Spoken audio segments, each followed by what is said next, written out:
There are moments in life that split you in two. For me, it wasn't the crash. It wasn't the sound of metal folding, the glass shattering, or the sudden stop that twisted my spine and stole the feeling from my legs. It was the text. I didn't sign up for this. 7 words from the woman I had married, from the one who once vowed to love me in sickness and in health. I read it the day after my first surgery. I was barely conscious, drifting in and out of the haze of morphine and pain, with tubes. In my arms and a halo brace clamped around my skull, the nurse said I had a message. She smiled, thinking it might cheer me up. I teed it in single quotes. It hollowed me. My name is Daniel. I'm 42, and until last year, I thought I had everything figured out. A stable job in aviation logistics, a mortgage halfway paid, a wife, Rachel, who I'd built a life with for over 9 years. No kids yet, but we were planning. At least, I thought we were. Then came the accident. I was on my way home from a long shift, driving back from a small airstrip where I'd helped reroute cargo after a regional blackout. It was raining hard. A drunk driver ran a red light, slammed into my side at 70 miles per hour. The impact shattered my pelvis, dislocated my spine. When I woke up, the doctors said the words I'll never forget. You'll likely never walk again. I didn't cry. I didn't scream. I just blinked, not because I'm strong, because I was still in shock. The first time I asked for my phone, they hesitated. I was groggy. My throat was raw from the ventilator. My hands could barely grip. But I needed to hear her voice. I needed to know she was on her way. I opened our messages. The last one I'd sent was a selfie of me, rain-drenched in the driver's seat, captioned, "Be home in 10. Want Chinese?" Hers came an hour later. The timestamp was 9:17 p.m. The words were blunt, cold. Daniel, I'm sorry. I can't do this. I didn't sign up for this. I hope you understand. No punctuation after the last sentence, just space. As if she ran out of energy halfway through the goodbye. I stared at the screen for hours. I'd thought she would come running. I'd imagined her crying, telling me we'd get through this. I expected her to sit beside me, hold my hand, wipe my face the way she used to when I had the flu. Instead, she packed a bag, left our house, and vanished. No calls, no visits, no updates. What she didn't know was I had seen it coming, not the accident, but the truth. Rachel had been different for months, colder, distracted, always holding her phone screen away, taking longer showers, laughing at messages she never shared. I asked, she denied. I pressed, she deflected. Eventually, I stopped asking, because sometimes silence speaks louder than answers. But the crash sped everything up. The mask fell faster. She didn't even wait a week, didn't even see the wheelchair. She just left, like I'd become defective merchandise. I don't remember much of that first week in rehab, just pain, frustration, and the slow realization that the woman I built my life with had walked out at the exact moment I could no longer stand. But I didn't break, because what Rachel also didn't know was I had a plan. Months before the crash, I'd started quietly updating our accounts, not out of paranoia, out of instinct. My job in aviation taught me contingency planning. Always prepare for the engine failure you hope never comes. I had separate savings. I had access logs on the house. I had insurance policies she didn't understand and a lawyer on retainer for. Work who owed me a few favors. When I was discharged from the hospital 6 weeks later, I didn't go home. I went to a cabin I'd inherited from my grandfather, quiet, remote, unreachable. I didn't call Rachel, didn't ask why. Instead, I started Therapy, started learning how to move again with wheels instead of steps, started making lists. Tracked joint account activity, check house occupancy. Via smart security contact Ethan, my friend. Former fraud investigator freeze, shared credit cards trace Rachel's digital footprint. This wasn't revenge. It was recalibration.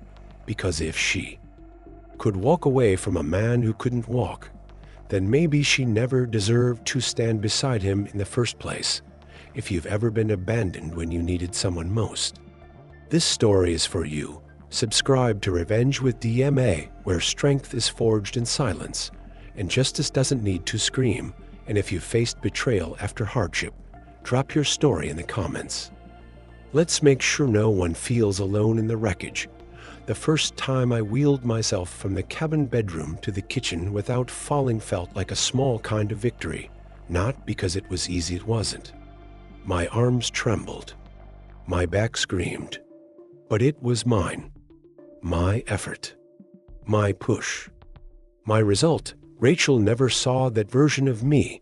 She didn't stay long enough to see what kind of man I could be after the crash, and now I wasn't waiting for her permission to grow stronger.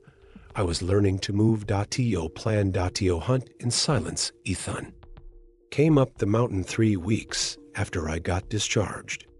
He brought coffee, a folder, and that same half grin he always wore when something big was brewing. She didn't just leave, Dan, he said, sliding a stack of papers across the table. She cashed out your travel fund, sold your vintage watch collection to a private buyer in Oregon, changed the house locks, and moved someone else in. I said nothing. She used your emergency credit card to book a couple's massage. He added, the receipt includes 2 glasses of champagne and a thank you note from him. Name's Luke, real estate agent, 6 years younger than her, no kids, drives a white Tesla.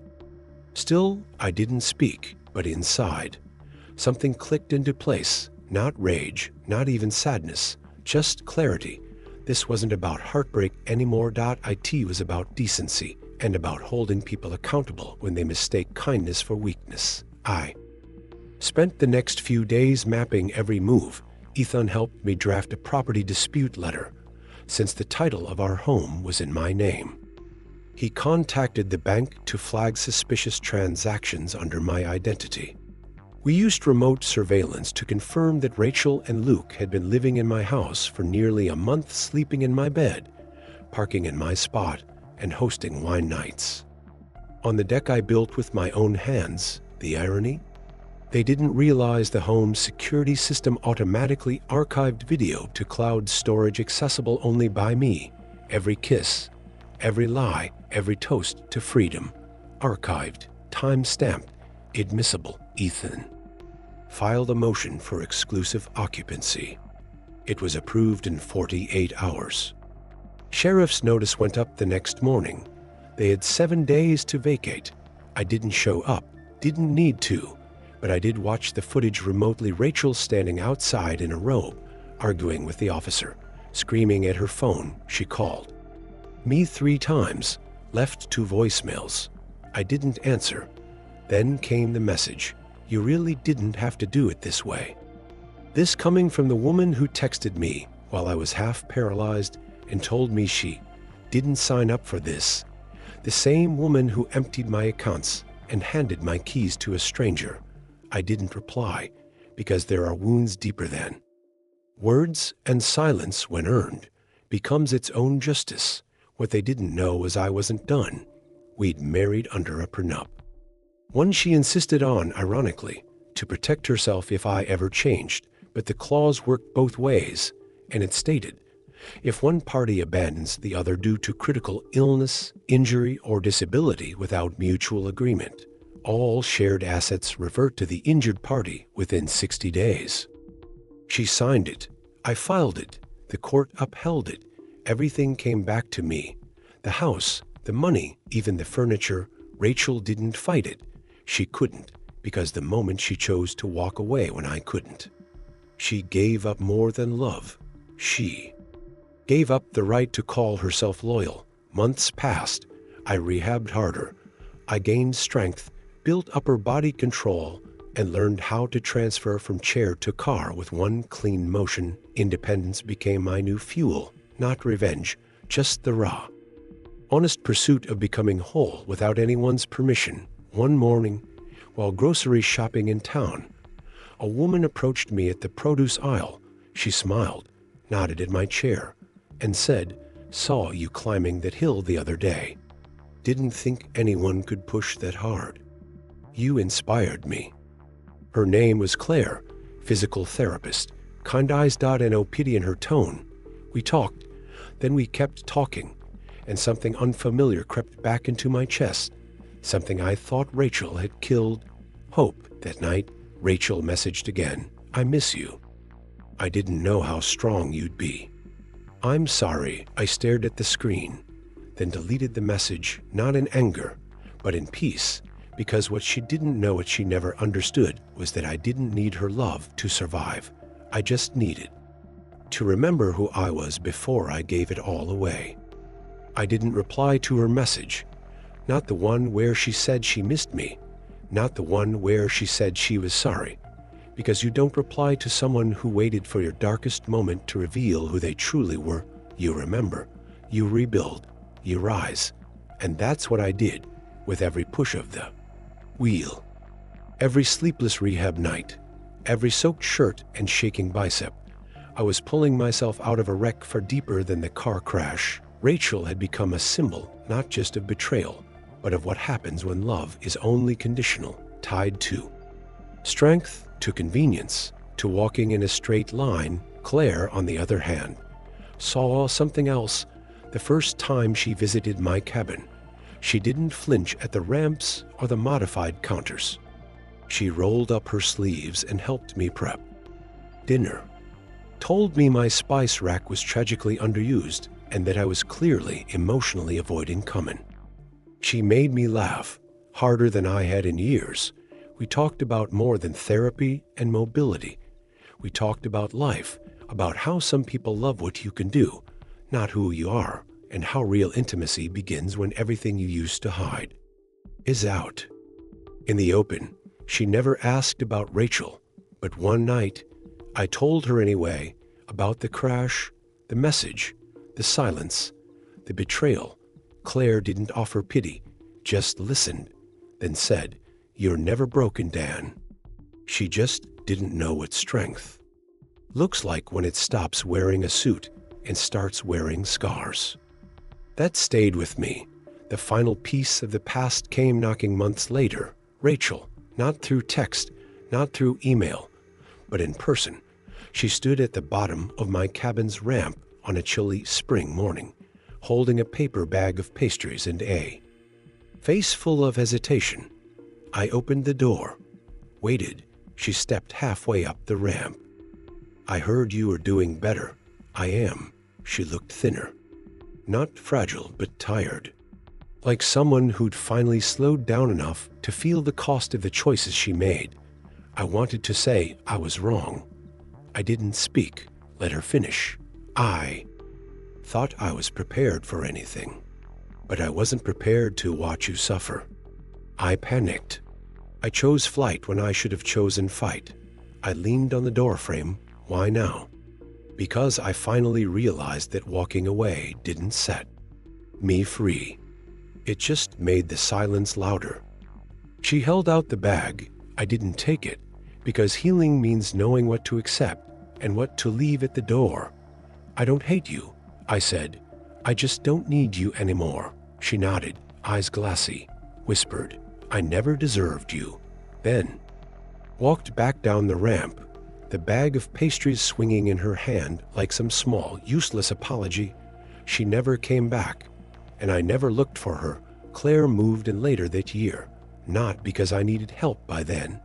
I was driving solo, shopping solo, moving freely, but because we wanted to build something together, something honest, something chosen, not out of guilt, not out of rescue, but out of truth. She painted the hallway yellow, said the cabin needed sunlight on the inside too.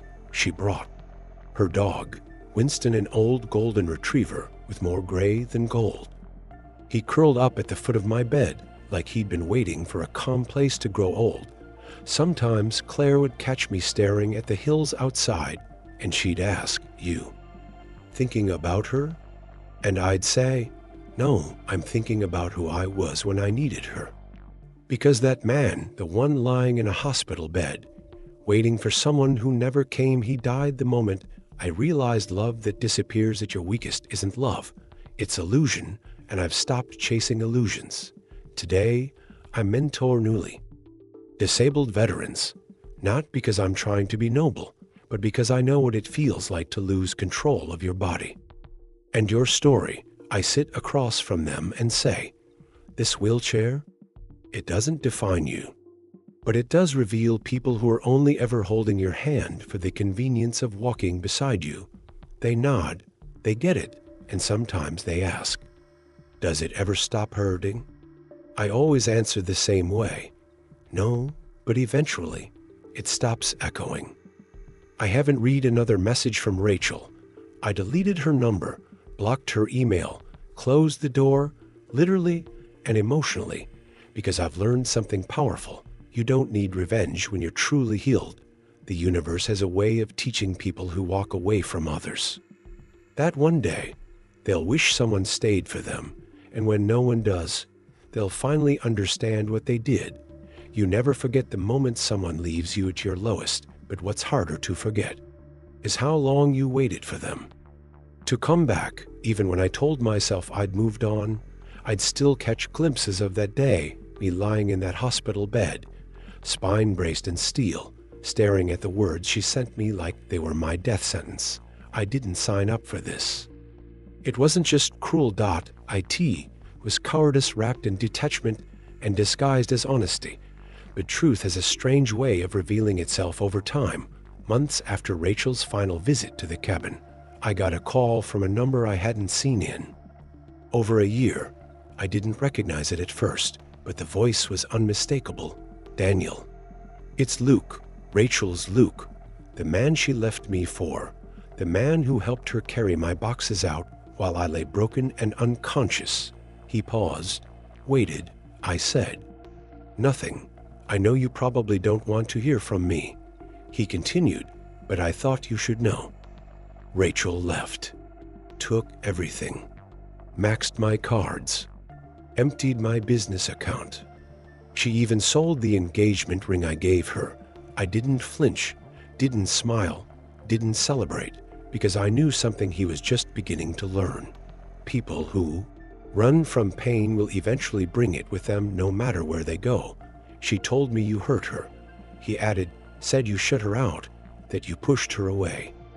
There it was, the final betrayal. She hadn't just left. She'd rewritten the story, cast herself as the victim, painted me as cold and distant. I could have explained, could have told him about the wheelchair, the surgeries, the silent nights I spent choking back every ounce of pride just to get to the bathroom alone. But I didn't, because Luke wasn't calling for the truth. He was calling for sympathy, and I wasn't in the business of handing it out. She's your story now, I said, and hung up that night. I sat by the fire with Claire and told her everything, not because I needed to, but because I wanted to, and that was new, that was healing. Claire didn't react with drama or disbelief. She just reached across the couch, placed her hand on mine, and said, "You didn't lose her, Daniel. You escaped her. Months passed. My life became quieter, richer, deeper. I wrote, taught, spoke at veteran centers, helped design accessible outdoor trails through the Colorado mountain passes. One summer, I gave a keynote at a rehab center for young trauma survivors. Half the room was filled with wheelchairs, the other half with walkers and casts and questions no doctor could answer. They didn't want textbook definitions of courage. They wanted proof that life didn't end when your legs stopped working. I gave it to them. I told them about the day I rolled out of that hospital alone, about the cabin, the silence, the betrayal, and then I told them about the mornings I now wake up pain-free about the weight I push in the gym, about the woman who looks at me with eyes that don't flinch when the wheels squeak on the floor after the talk. A teenager with burn scars on her arms rolled up beside me. "Did it ever feel like you were the one who did something wrong?" she asked. I nodded. Every day at first. She looked down. Me too. I leaned closer, but that's how you know you're a good person. Because bad people don't carry guilt. They carry excuses. She smiled, and for the first time, so did I, not a performative one, not the kind you fake to show you're okay, but the kind that rises slowly, quietly, honestly, because healing isn't loud, it's steady. The last time I saw Rachel, it wasn't planned. I was in the city, consulting on an accessibility redesign for a civic center. Claire was with me, holding plans and pointing out slope ratios like a nerdy architect with a purpose. We were grabbing lunch at a sidewalk cafe when I spotted her across the street. Rachel. She looked different. Older, yes, but not just in years. She looked weighed down, like someone who had run too far without asking why she ran in the first place. She saw me, saw Claire, and froze. I nodded politely. She didn't wave, didn't cross. She just turned away and kept walking. But not before I saw it. That look, the one that says, I thought I was leaving behind a burden. But I didn't realize I was giving up a man who would go on to thrive without me. And that was it. No words, no scenes, no drama. Just distance and peace. Because by then, I understood something powerful. The greatest revenge isn't reclaiming what was taken. It's becoming someone who no longer needs it. It's been 4 years now, 4 winters, 4 springs, 4 quiet revolutions around the sun since the crash changed everything. I still carry the metal in my spine. Still feel the dull pull in my lower back on cold mornings. And sometimes when the wind hits just right, I still remember the moment they told me I'd never walk again. But the truth is, I've gone farther in this chair than I ever did on 2 feet. Farther in strength, farther in understanding, farther in love. Claire and I got married last fall. It was a small ceremony on the ridge behind our cabin, just family, a few close friends, and the mountains breathing silent approval in the background. She wore navy blue, I wore gray. Winston, our old retriever, carried the rings in a pouch tied to his back. There was no aisle, just a path we wheeled together, side by side. And one cried harder than Ethan. He gave a toast that ended with this line: some people run from the fire, others rebuild in the ashes. But Dan, he became the fire. We laughed, we danced, and that night, I wheeled out under the stars with Claire's hand in mine and whispered, I would choose this version of my life again. And I meant it, because I wouldn't trade the pain if it meant losing the person I became on the other side. We adopted a little girl last year. Her name is Ava, 5 years old when we met her, quiet, cautious, fierce. She came from a place where people had left too soon and promises had broken too fast. But when she climbed into my lap the first time, curled into my chest and whispered, you feel safe, I knew we had both found home. Now, she races me down the ramp every morning, challenges me to wheelchair sprints, insists I teach her how to make pancakes like a real captain, and tells everyone at school that her dad, FLIs without legs. I've stopped correcting her, because maybe she's right. Maybe flight isn't just about wings or engines or speed. Maybe it's about lifting, rising when the world says you shouldn't be able to. Rachel was a chapter, one that closed itself when it couldn't handle the rewrite. Luke? A footnote, a cautionary sentence on how betrayal attracts betrayal. But Claire is the epilogue I didn't think I deserved. And Ava? She's the sequel I never knew I needed. My story didn't end in that crash. It didn't end in the wheelchair. And it sure as hell didn't end with a text message that tried to define my worth. It only began there, because the truth is anyone can walk beside you when the road is smooth, but the ones who stay, the ones who show up when the path disappears beneath you, they're the ones worth building your life around. And sometimes the best part of the journey is realizing that losing someone who couldn't love you broken was the first step toward becoming whole.